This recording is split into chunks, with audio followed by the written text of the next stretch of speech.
ఆత్మీయులైన ప్రేక్షకులకు నమస్కారం. నేను డాక్టర్ చిరుమామిళ్ళ మురళీ మనోహర్. ఈ కార్యక్రమంలో ఒక ముఖ్యమైన విషయాన్ని మనం మాట్లాడుకోబోతున్నాం.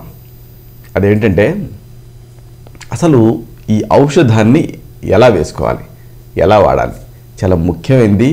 చాలామంది నెగ్లెక్ట్ చేసేటటువంటి విషయం. దీని గురించి వివరంగా తెలుసుకుందాం. How time of medicine administration is decided in Ayurveda. చాలా ఇంపార్టెంట్. మామూలుగా మందుది ఏముంది, ఎప్పుడొకప్పుడు వేసుకోవచ్చు అన్నంత తేలిగ్గా చాలామంది తీసుకుంటూ ఉంటారు. అలాగా ఈ ఆన్లైన్లో మెడిసిన్స్ తెప్పించేసుకొని వాడుకుంటూ ఉంటారు. లేకపోతే ఎవరికో తగ్గిందని అదే ఔషధాన్ని వీళ్ళు వాడేస్తూ ఉంటారు.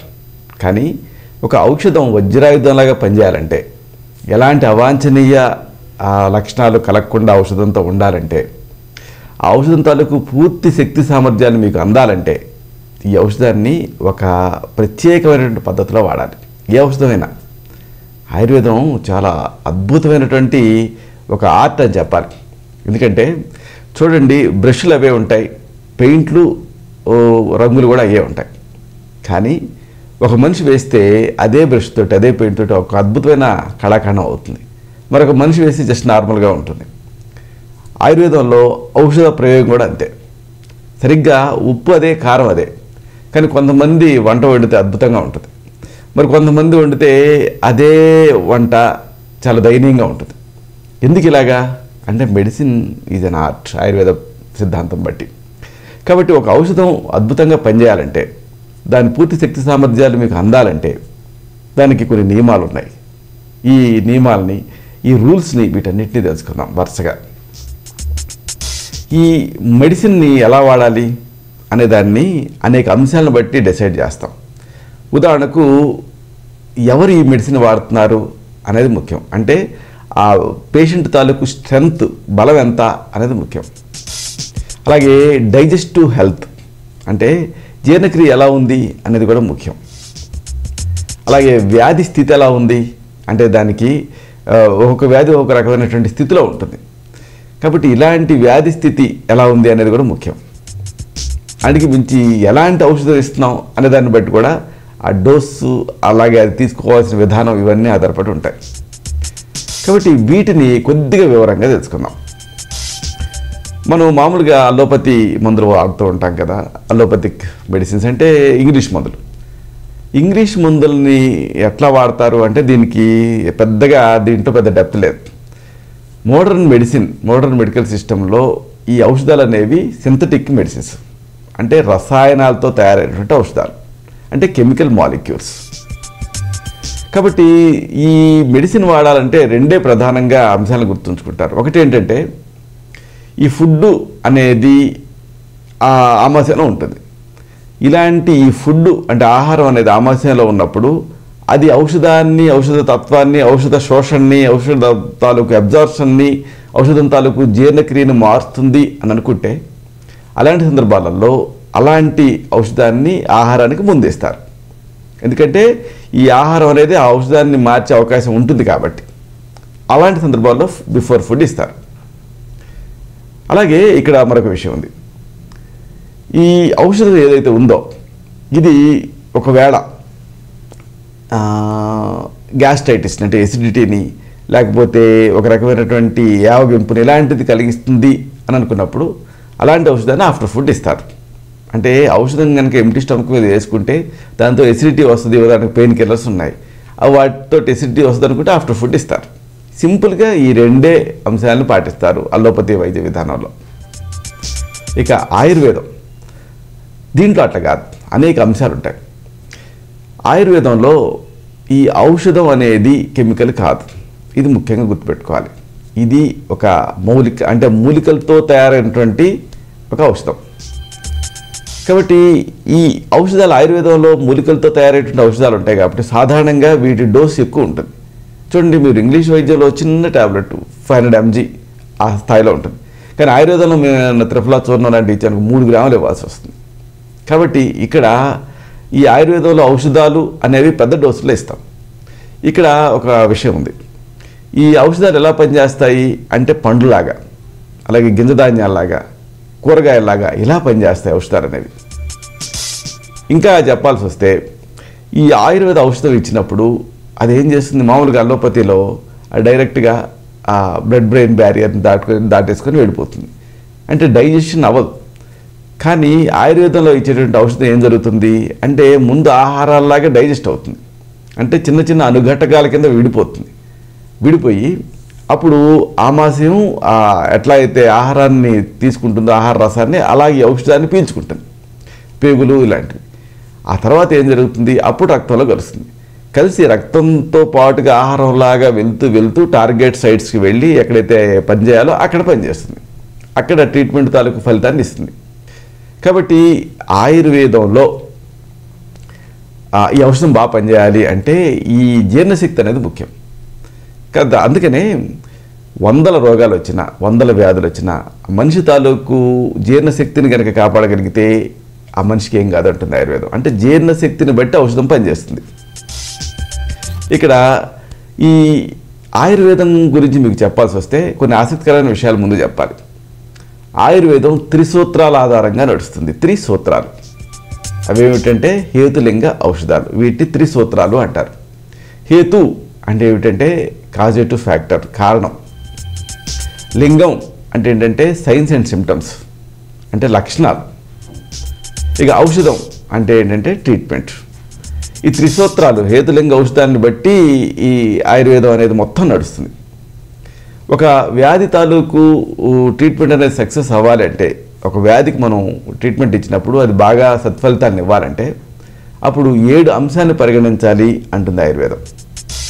అవి ఏమిటంటే 1 దేశం అంటే రీజన్, 2 కాలం అంటే టైం, 3 ప్రమాణం అంటే డోసేజ్, 4 సాత్మ్యం అంటే పడటం హోల్సమ్నెస్, 5 అసాత్మ్యం అంటే పడకపోవటం అన్హోల్సమ్నెస్, 6 పథ్యం అంటే యూస్ఫుల్నెస్, అలాగే ఉపయోగకరం, అలాగే 7 అపథ్యం అంటే హార్మ్ఫుల్నెస్ అంటే కీడు చేయటం.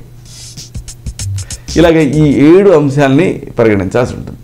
మళ్ళీ ఈ రెండిట్లో మీరు గమనించారా, రెండో ముఖ్యమైనటువంటిది ఏమిటి అంటే కాలం. ఇది 2వ పొజిషన్ ఆక్రమిస్తుంది. ఈ కాలం అనేది చికిత్సకి చాలా ముఖ్యం. మళ్ళీ ఈ కాలాన్ని షడ్ అవేక్ష కాలాలు అంటారు, అంటే 6 అవేక్ష కాలాల కింద విడగొడతాం. అవేమిటంటే 1 దినం, 2 రోగి, 3 ఔషధం, 4 వ్యాధి, 5 జీర్ణ లక్షణం, 6 ఋతు. వీటిని కొద్దిగా వివరంగా తెలుసుకుందాం. దినం అంటే different parts of the day. ఈ ఔషధాన్ని ఎప్పుడు ఇవ్వాలి అనేది ముఖ్యం.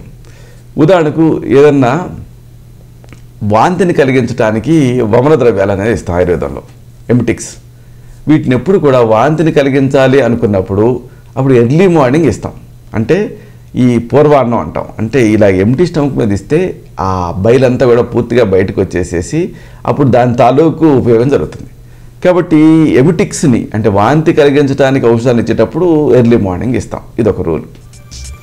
అలాగే రోగి అంటే పేషెంట్, దీన్ని బట్టి కూడా ఔషధాన్ని డిసైడ్ చేయాల్సి ఉంటుంది.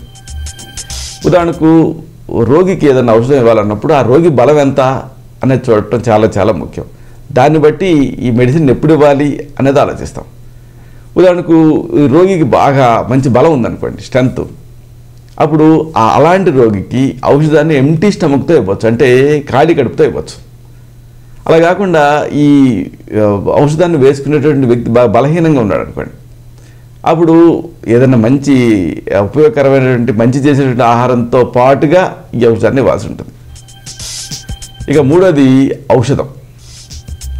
ఈ ఔషధం అనేది దీన్ని బట్టి కూడా దశవిధ క్రియాకాలాలు అనేవి ఆయుర్వేదంలో చెప్పారు. అంటే ఈ ఔషధాన్ని ఎప్పుడు ఇవ్వాలి అంటే ఆ ఔషధాన్ని బేస్ ఎప్పుడు చేసుకుంటాం అంటే ఆహారాన్ని బేస్ చేసుకొని ఇస్తాం. ఈ దశవిధ క్రియాకాలాలు ఏమిటి అంటే 1 భక్తాదం. భక్తాదం అంటే బిఫోర్ మీల్స్. 2 మధ్యే అంటే ఇన్ బిట్వీన్ ద మీల్స్, మధ్యే. 3 ఇది చాలా ముఖ్యమైనది, ప్రాతః పశ్చాత్ అంటే ఏంటంటే ఆఫ్టర్ మార్నింగ్ మీల్స్. 4 సాయం పశ్చాత్ అంటే ఆఫ్టర్ ఈవినింగ్ మీల్స్.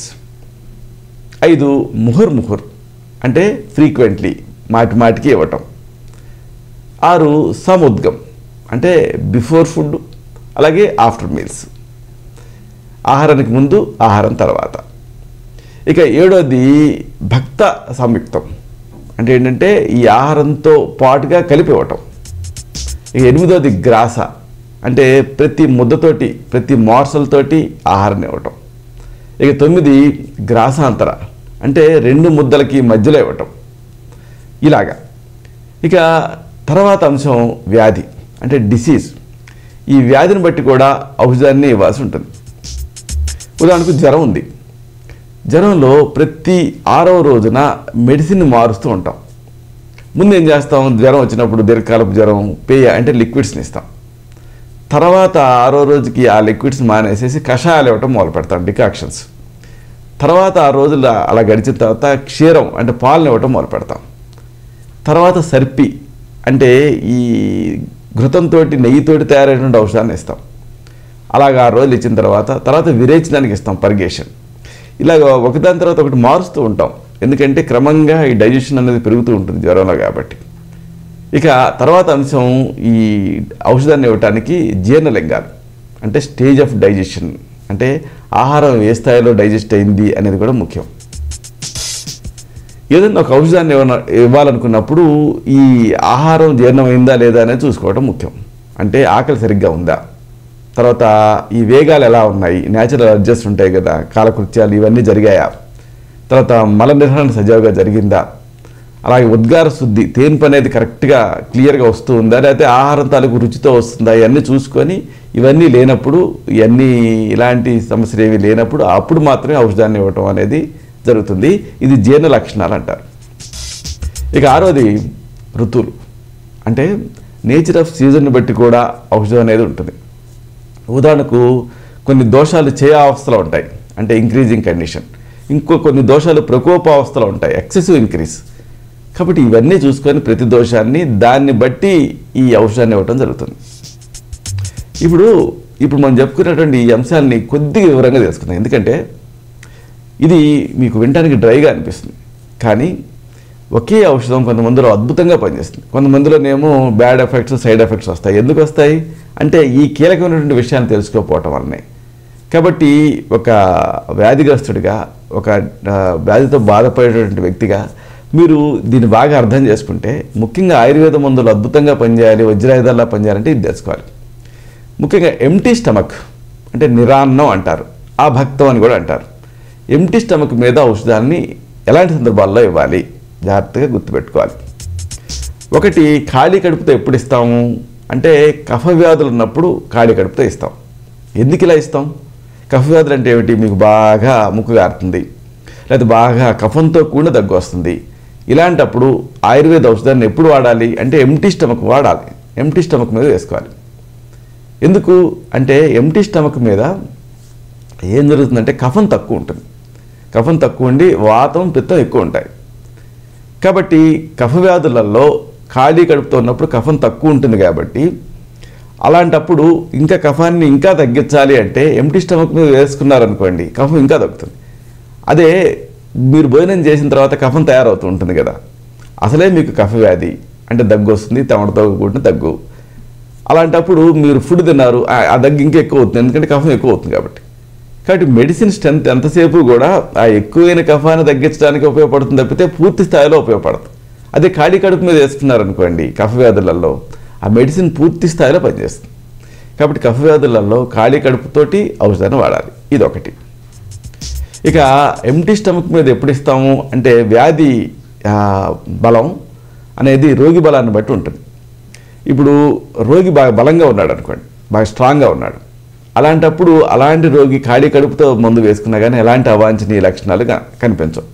కాబట్టి ఆ మందు వేసుకునేటటువంటి వ్యక్తి తాలూకు బలాన్ని అసెస్ చేసి ఒకవేళ అతను బాగా బలవంతుడిగా ఉన్నాడు అనుకుంటే అప్పుడు ఎంటీ స్టమక్ మీద ఇస్తాం. ఎంటీ స్టమక్ మీద ఇచ్చినప్పుడు ఏం జరుగుతుందంటే ఆ మెడిసిన్ ఎంటీగా ఉంటుంది కదా, స్టమక్ అంతా బాగా అబ్జర్వ్ అయ్యి బాగా పనిచేస్తుంది. అంటే మెడిసిన్ తాలూకు పూర్తి ఎఫెక్ట్ శరీరం మీద పనిచేస్తుంది. కాబట్టి ఒకవేళ మెడిసిన్ టాలరేట్ చేసేటటువంటి శక్తి సామర్థ్యాలు పేషెంట్కి ఉంటే అలాంటి పేషెంట్కి మెడిసిన్ ఎప్పుడు ఎంప్టీ స్టమక్ మీద ఇస్తాం. అలాగే మెడిసిన్ ఎంప్టీ స్టమక్ మీద ఇచ్చే మరొక కండిషన్ ఏంటంటే బరువు తగ్గాల్సినటువంటి సందర్భాలు, అంటే వెయిట్ లాస్ కోసం ఇచ్చేటువంటి మెడిసిన్స్ని కూడా ఎంప్టీ స్టమక్ మీద ఇస్తాం. ఎందుకంటే ఇలాగ ఎంప్టీ స్టమక్ మీద మెడిసిన్ వేసుకుంటే ఎంతో కొంత నీళ్ళు తాగుతారు కదా, దీంతో ఆకలి తగ్గుతుంది. ఆకలి తగ్గుతుంది కాబట్టి ఆ బరువు తగ్గడానికి అది సహాయపడుతుంది. కాబట్టి ఇలాంటి సందర్భాల్లో ఎంప్టీ స్టమక్ మీద ఇస్తాం. ఇక ఎంప్టీ స్టమక్ మీద ఇచ్చేటువంటి మరొక కండిషన్ ఏంటంటే వ్యాధి బాగా బలంగా ఉంది, విపరీతమైనటువంటి లక్షణాలు కనిపిస్తున్నాయి. అలాంటి సందర్భాల్లో కూడా ఎంప్టీ స్టమక్ మీద ఇస్తే ఆ వ్యాధి తగ్గటం మొదలెడుతుంది. కాబట్టి ఔషధం తన పూర్తి సామర్థ్యంతో పనిచేయాలంటే వ్యాధి ఎక్కువగా ఉన్నప్పుడు ఎంప్టీ స్టమక్ మీద ఇవ్వాలి. ఇదొక రూల్. ఇక ఎంప్టీ స్టమక్ మీద ఇచ్చేటటువంటి మరొక కండిషన్ ఏంటంటే ఎందుకు ఇస్తాము అంటే మ్యూకస్ మెంబ్రెయిన్కి ఇంకా అబ్జర్వ్ చేసుకోవడానికి ఏముండదు, బాగా ఔషధాన్ని అబ్జర్వ్ చేసుకుంటుంది. కాబట్టి బాగా ఈ ఔషధం తాలూకు థెరాపిటిక్ ఎఫెక్ట్ కనిపించాలనుకున్నప్పుడు కూడా ఎంప్టీ స్టమక్ మీద ఇస్తాం. ఇక ఎంప్టీ స్టమక్ మీద ఇవ్వకూడని కొన్ని సందర్భాలు ఉంటాయి, ఖాళీ కడుపుతో ఇవ్వకూడని సందర్భాలు. ఎలాంటివి అంటే మహిళలు సాధారణంగా సుకుమారుల కింద ఉంటుంటారు, వాళ్ళకి ఎంప్టీ స్టమక్ మీద ఇవ్వటం అంత మంచిది కాదు. అలాగే చిన్నపిల్లలు కూడా సుకుమారులుగా ఉంటారు, వాళ్ళకి ఎంప్టీ స్టమక్ మీద ఇవ్వటం మంచిది కాదు. అలాగే వృద్ధాప్యంలో కూడా ఎంప్టీ స్టమక్ మీద ఇవ్వం. ఇలాగా ఈ అంశాన్ని పరిగణిస్తాం. ఇక బిఫోర్ ఫుడ్ ప్రాగ్భక్తం అంటారు, ఇది ఎప్పుడు ఇస్తాం అనేది కూడా ముఖ్యం. చూడండి, ఎంప్టీ స్టమక్ మీద ఇవ్వటం వేరు, బిఫోర్ ఫుడ్ ఇవ్వటం వేరు. అంటే ఈ ఆహారం తీసుకుంటున్నాము అన్నప్పుడు జస్ట్ దానికంటే ముందు మందులు ఎప్పుడు ఇవ్వాలి. ఇది అపానవాత వికృతులలో ఇస్తూ ఉంటామండి. అపానవాతం అంటే ఏమిటి అంటే మలబద్ధకం, అలాగే విరేచనాలు అవ్వటం, అలాగే ఈ మెన్సెస్కి సంబంధించిన సమస్యలు ఉండటం, ఈ బైస్టికి సంబంధించి ఇలాంటి సందర్భాలలో అపానవాత వికృతి ఉంటుంది. ఇలాంటప్పుడు జస్ట్ బిఫోర్ ఫుడ్ మెడిసిన్ ఇస్తాం. ఎందుకు ఇస్తాము అంటే అపానవాతం అనేది ఎక్కడ ఉంటుంది అంటే పెద్ద పేగులో ఉంటుంది. ఇది ఎక్స్క్రీషన్ ప్రాసెస్కి సహాయపడుతుంది. కాబట్టి ఒకవేళ బిఫోర్ ఫుడ్ మెడిసిన్ ఇస్తే ఏం జరుగుతుంది, ముందు ఆ బిఫోర్ ఫుడ్ మెడిసిన్ వేసుకుంటాం కదా, అది ముందు డైజెస్ట్ అవుతుంది. డైజెస్ట్ అయ్యి ఆ పెద్ద పేగు దగ్గరికి చేరుకుంటుంది. ఆ తర్వాత అక్కడికి ఈ ఆహారం అనేది ఫాలో అవుతుంది. కాబట్టి ఇది ముందు అపానవాతాన్ని కంట్రోల్ చేసేస్తుంది ముందు మెడిసిన్ వెళ్ళి. అలాగే మెడిసిన్ తాలూకు అవాంఛనీయ లక్షణాలు ఏమైనా ఉంటే తర్వాత ఫుడ్ ఫాలో అవుతుంది కాబట్టి అలాంటి అవాంఛనీయ లక్షణాలు కలగకుండా ఉంటాయి. కాబట్టి ఇది చాలా ముఖ్యం. అంటే అపానవాత వికృతులలో ఉదాహరణకు విరేచనాలు, మలబద్ధకం, అలాగే మెన్స్ట్రువల్ డిజార్డర్స్ ఇలాంటి వాటిలలో జస్ట్ బిఫోర్ ఫుడ్ మెడిసిన్ ఇస్తాం. ఇది సాధారణంగా చిన్నపిల్లలకి, అలాగే పెద్దవాళ్ళకి, అలాగే మహిళలకి వీళ్ళకి అనువైంది. ఇక ఇన్ బిట్వీన్ ఫుడ్ అంటే ఆహారానికి మధ్యలో ఆ ఔషధాన్ని ఎప్పుడు ఇస్తాము అంటే సమానవాతం వికృతి చెందినప్పుడు ఇస్తాం. సమానవాతం ఎక్కడ ఉంటుంది అంటే ఆమాశయంలో ఉంటుంది, అలాగే పేగుల్లో ఉంటుంది. ఈ మెడిసిన్ని ఇలాగా వేసుకుంటే ఏం జరుగుతుంది అంటే ఈ ఫుడ్ ప్రయాణిస్తూ ఉంటుంది కదా పేగులలో, ఈ ప్రయాణం చేస్తూ ఉంటుంది కాబట్టి ఈ ఔషధం కూడా ఎక్కువసేపు పనిచేయాలి అనుకున్నప్పుడు ఇలాంటి సందర్భాన్ని చూస్ చేసుకుంటూ ఉంటాం. అంటే ఈ పేగులకి సంబంధించినటువంటి సమస్యలు ఉన్నప్పుడు, పైత్య వ్యాధులు ఉన్నప్పుడు ఇలాగా సెలెక్ట్ చేస్తాం. ఇక ఆఫ్టర్ ఫుడ్ అంటే ఆహారం తర్వాత ఎప్పుడు ఇస్తాం ఔషధాన్ని, ఇది కూడా ముఖ్యం. ఆఫ్టర్ ఫుడ్ ఎప్పుడు ఇస్తామంటే జస్ట్ తిన్న వెంటనే ఔషధాన్ని ఎప్పుడు ఇస్తామంటే వ్యానవాత వికృతులలో ఇస్తాం. వ్యానం అంటే ఏంటంటే ఈ ఛాతిలో అంటే గుండెని ఆక్రమించి ఉంటుంది. కాబట్టి ఈ వ్యానం ఏం చేస్తుందంటే రక్త చంక్రమణానికి సహాయపడుతుంది. అంటే శరీరం మొత్తం కూడా దీని తాలూకు ఎఫెక్ట్ పనిచేయాలనుకున్నప్పుడు ఇస్తాం. ఉదాహరణ కొంతమందికి చేతులలో, కాళ్ళల్లో తిమ్మిళ్ళు ఇలాంటివి ఉంటూ ఉంటాయి. అలాంటి సందర్భాల్లో ఈ మెడిసిన్ని ఆఫ్టర్ ఫుడ్ ఇవ్వటం అనేది జరుగుతుంది. అలాగే ఆఫ్టర్ ఫుడ్ మెడిసిన్ ఇచ్చే మరొక సందర్భం ఏంటంటే ఉదానవాత వికృతి. ఉదానం అంటే ఏంటంటే ఈ మాట్లాడటం, తర్వాత మెమరీ ఇలాంటివన్నీ ఉదానం కంట్రోల్ చేస్తూ ఉంటుంది. ఇలాంటి వాటికి కూడా ఆఫ్టర్ ఫుడ్ మెడిసిన్ ఇస్తూ ఉంటాం. అలాగే ఆఫ్టర్ ఫుడ్ మెడిసిన్ ఇచ్చే మరొక సందర్భం ఏంటంటే బరువు పెరగాలనుకున్నప్పుడు కూడా ఆఫ్టర్ ఫుడ్ ఇస్తాం. బరువు పెరగాలి అనుకున్నప్పుడు ఏం జరగాలి అంటే కఫం పెరగాలి. కఫం ఎప్పుడు పెరుగుతుంది? తిన్న తర్వాత పెరుగుతుంది. అందుకే కదా మీరు తిన్న తర్వాత కఫం తయారవుతూ ఉంటుంది కదా. సో బరువుకి కూడా కఫం కారణం బరువు పెరగాలనుకుంటే.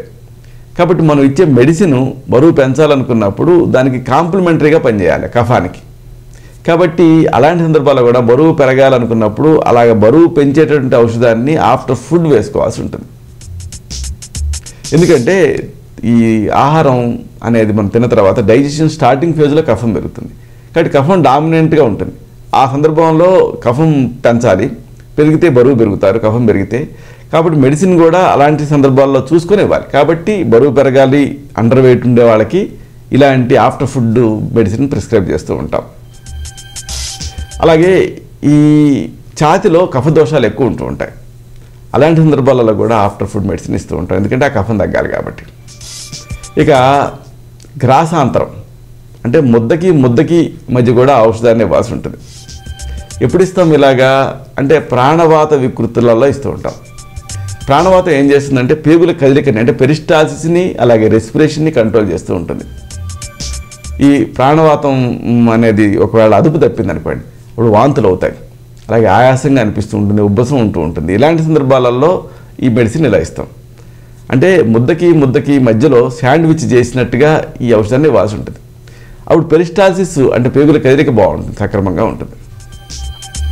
ఇక కొన్ని సందర్భాలలో సాగ్రాసం అంటే ఈ ఔషధాన్ని ముద్దతో కలిపి తీసుకోవాల్సి ఉంటుంది. ఉదాహరణకు సరైన అరుచి ఉందనుకోండి మీకు, అంటే ఔషధం తాలూకు రుచిని మీరు భరించలేకపోతున్నారు అనుకోండి, అప్పుడు ముద్దతో కలిపి తీసుకోవాలి. అలాగే అరుగుదల లేనప్పుడు కూడా ముద్దతో కలిపి తీసుకోవాల్సి ఉంటుంది. ఇలాంటి ముద్దతో కలిపి ఇచ్చేటువంటి సందర్భాన్ని సాగ్రాసం అంటారు. అంటే మెడిసిన్ టేస్ట్ నచ్చకపోతే దాన్ని మాస్క్ చేయడానికి కూడా అన్నం మాటును పెట్టి తినమని చెబుతూ ఉంటాం, అదే సాగ్రాసం. సాధారణంగా ఆఫ్రోడైజియాక్ మెడిసిన్స్ని కూడా ఇలా ఇస్తూ ఉంటాం. ఇక ముహుర్ రిపీటెడ్గా మందుని ఇవ్వాల్సిన సందర్భాలు ఉంటూ ఉంటాయి. ఉదాహరణకు వాంతులు, లేకపోతే ఎక్కిళ్ళు, లేకపోతే విపరీతమైనటువంటి దప్పిక, అలాగే ఆయాసం, దగ్గు ఇలాంటివి ఉన్నప్పుడు ముహుర్ అంటే మాటికి మెడిసిన్ ఇస్తూ ఉంటాం. ఎందుకంటే ఇలాంటి దగ్గులు కానీ రోజు మొత్తం కూడా ఉంటూ ఉంటాయి కాబట్టి రోజు మొత్తం మీద దాదాపు 7-8 సార్లుగా ఈ ఔషధాన్ని విడగొట్టి ఇవ్వాల్సి ఉంటుంది. ఇక కొన్ని సందర్భాలలో ఈ ఔషధాన్ని ఆహారంతో కలిపి వండుతాం. ఉదాహరణకు ఆకలి లేదనుకోండి, అప్పుడు ఆకలి పెంచడం కోసం సొంటిని కానీ లేకపోతే ఇలాంటి ఒకవేళ కడుపు నొప్పి ఉందనుకోండి పిల్లల్లో, అలాంటప్పుడు వాముని ఆహారంతో కలిపి వండటం ఇలాంటివి జరుగుతూ ఉంటాయి. ఇలాగా ఆహారంతో కలిపి కూడా ఔషధాన్ని ఇవ్వాల్సి ఉంటుంది. డైజెషన్ తక్కువగా ఉన్నా లేకపోతే ఔషధం మొత్తం శరీరంలో పనిచేయాలన్నా అలాంటప్పుడు ఆహారంతో కలిపి ఔషధాన్ని వండి ఇవ్వాల్సి ఉంటుంది. ఇక ఆహారానికి ముందు తర్వాత మెడిసిన్స్ని ఇస్తూ ఉంటాం.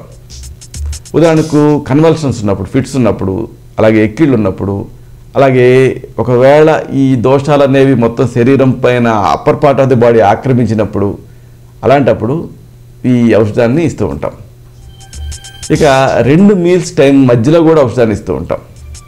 ఎందుకంటే ఇంత ముందు రోజులలో సాధారణంగా 2 సార్లు తీసుకునేవాళ్ళు మనుషులు ఆహారాన్ని. అంటే బ్రేక్ఫాస్టు, ఆ తర్వాత బ్రేక్ఫాస్ట్ తాలూకు అంటే ఉదయం ఆహారం జీర్ణమైన తర్వాత మధ్యాహ్నం ఔషధాన్ని, అలాగే రాత్రి డిన్నర్ తర్వాత దాదాపు 10-11 గంటల సమయంలో ఇలా 2 సార్లు ఔషధాన్ని ఇవ్వటం అనేది జరుగుతుంది. కార్డియాక్ టానిక్స్ని లేకపోతే మెంటల్ స్ట్రెంత్ని ఇంప్రూవ్ చేయాలనుకున్నప్పుడు అప్పుడు ఇలాగా ఎక్కువ సమయం పాటు ఔషధం పనిచేయాలి అని అనుకున్నప్పుడు అప్పుడు ఈ మీల్స్కి మధ్యలో ఈ ఔషధాన్ని ప్లాన్ చేస్తూ ఉంటాం. ఇక నిసి అంటే రాత్రిపూట ఔషధాన్ని ఇవ్వాల్సిన సందర్భాలు కూడా ఉంటాయి. ఉదాహరణకు హెడ్ అండ్ నెక్ డిజార్డర్స్లో రాత్రిపూట ఇస్తాం. అలాగే త్రిఫలాలు, దీన్ని కూడా రాత్రిపూట తీసుకోమని చెబుతూ ఉంటాం. ఇలాగా ఈ ఔషధాన్ని రకరకాల అంశాలను పరిగణిస్తూ ఇవ్వాల్సి ఉంటుంది. ఇంకా ఔషధాన్ని కొన్ని ఇతర సందర్భాలలో ఇతర రూపాలలో కూడా ఇవ్వాల్సి ఉంటుంది. ఉదాహరణకు ఆఫ్టర్ ఫుడ్ అంటే గ్యాస్ట్రిక్ ఇరిటేషన్ ఏదైనా ఉంటే, ఎసిడిటీలు ఇలాంటివి, అప్పుడు ఆఫ్టర్ ఫుడ్ ఇస్తాం. సాధారణంగా గుగ్గులకి ఈ తత్వం ఉంటుంది. అలాగే ఆస్వారిష్టాలు, స్ట్రాంగ్ ఆల్కహాలిక్ ప్రిపరేషన్స్, ఇవి కూడా గ్యాస్ట్రిక్ ఇరిటేషన్ కలగజేస్తాయి. అలాంటి సందర్భాల్లో ఆఫ్టర్ ఫుడ్ ఇస్తాం. అలాగే ఒకవేళ ఈ ఏదన్నా ఇరిటేషన్నే కాకుండా ఇతరత్ర అవాంఛనీయ లక్షణాలు ఉన్నాయి అనుకున్నప్పుడు కూడా ఆఫ్టర్ ఫుడ్ ఇస్తాం. ఇక దోషాన్ని బట్టి కూడా ఈ ఔషధాన్ని సెలెక్ట్ చేయాల్సి ఉంటుంది. ఉదాహరణకు వాత దోషం ఉంది. ఆ వాత దోషం సాధారణంగా సాయంత్రం పూట వాతం ప్రకోపిస్తుంది. అలాంటి సందర్భాల్లో వాతానికి ఇచ్చేటువంటి ఔషధాన్ని సాధారణంగా సాయంత్రం పూట సెలెక్ట్ చేసుకొని ఇస్తూ ఉంటాం. ఇలాగా ఈ కాలాన్ని బట్టి కూడా, అలాగే పిత్త సమస్యలు ఉన్నాయనుకోండి, ఆ పిత్తం అనేది ఎప్పుడు ప్రకోపిస్తుంది? మధ్యాహ్నం ప్రకోపిస్తూ ఉంటుంది, అలాగే అర్ధరాత్రి ప్రకోపిస్తూ ఉంటుంది. కాబట్టి ఎసిడిటీలు ఇలాంటివి ఉన్నప్పుడు ఆ మధ్యాహ్నం సెలెక్ట్ చేసి ఇవ్వాల్సి ఉంటుంది. ఇక మెడిసిన్ తాలూకు ఎఫెక్ట్ని బట్టి కూడా మెడిసిన్ ఇస్తూ ఉంటాం. ఉదాహరణకు నిద్ర రావాలి, సాధారణంగా నిద్ర ఎప్పుడు రావాలి? రాత్రిపూట రావాలి. కాబట్టి నిద్రకి ఇచ్చే ఔషధాన్ని రాత్రిపూట ఇస్తూ ఉంటాం. ఇలాగా అది చూపించాల్సిన ఎఫెక్ట్ని బట్టి కూడా ఔషధాన్ని సెలెక్ట్ చేసి ఇస్తూ ఉంటాం. ఇక కొన్ని ఔషధాలు ఉంటాయి, వాటికి ఆయుర్వేదంలోనే కొన్ని ప్రత్యేకమైనటువంటి సందర్భాలు చెప్పారు, దాన్ని బట్టి ఔషధాన్ని ఇవ్వాల్సి ఉంటుంది. ఉదాహరణకు దాత్యారిష్టం అనేది ఉంది, ఇది ఈ ఎనీమియాలో వీటిలో ఇస్తూ ఉంటాం. దీన్ని ఎప్పుడు కూడా ఎంటీ స్టమక్ మీద ఇవ్వాలని శాస్త్రం చెప్తుంది. అలాగే కొన్ని ఔషధాలు ఉంటాయి, వీటిని అంతకుముందు ఆహారం డైజెస్ట్ అయిన తర్వాత ఇవ్వాల్సి ఉంటుంది. హింగ్వాష్టిక చూర్ణం ఉంది, దీన్ని అష్టచూర్ణం అంటాం. దీన్ని ఆహారం మొదటి ముద్దతో కలిపి తీసుకోమని శాస్త్రంలో చెప్తారు, కాబట్టి అలాగే తీసుకోవాలి బిఫోర్ ఫుడ్. ఇలాగా ఒక ఔషధానికి ప్రత్యేకంగా టైం చెప్తారు. ఉదాహరణకు శిలాజిత్వాది బట్టి ఉంది, దాన్ని ఎప్పుడు కూడా ఉదయం పూటే తీసుకోవాలి. ఇలాగా ఒక ఔషధాన్ని ఎలా పడితే అలా తీసుకోకూడదు. ఏదో ఆన్లైన్లో ఆర్డర్ చెప్పేసేసి దాన్ని వాడద్దు అని అనడానికి కారణం ఏంటంటే, లేకపోతే అలా మెడికల్ షాప్కి వెళ్ళి ఏదో ఔషధాన్ని క్యాటలాగులు చూసి వాడద్దు అని చెప్పడానికి కారణం ఏంటంటే, ప్రతి ఔషధంకి కూడా ఇన్ని రూల్స్ ఉన్నాయి.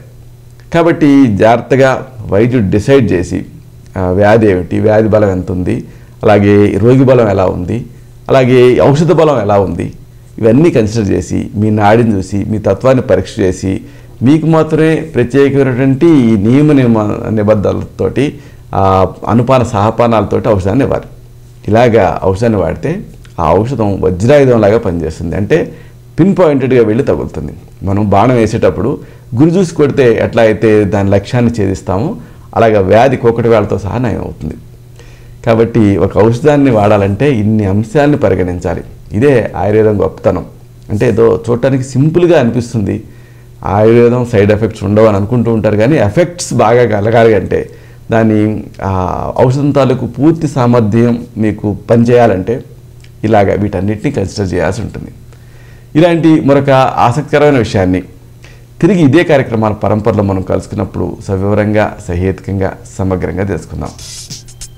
శతం జీవ శరదో వర్ధమానః, శతం హేమంతాన్ శతం వసంతాన్. 100 శరతులు, 100 హేమంతాలు, 100 వసంతాలు వర్ధిల్లుతూ జీవించండి. శుభం.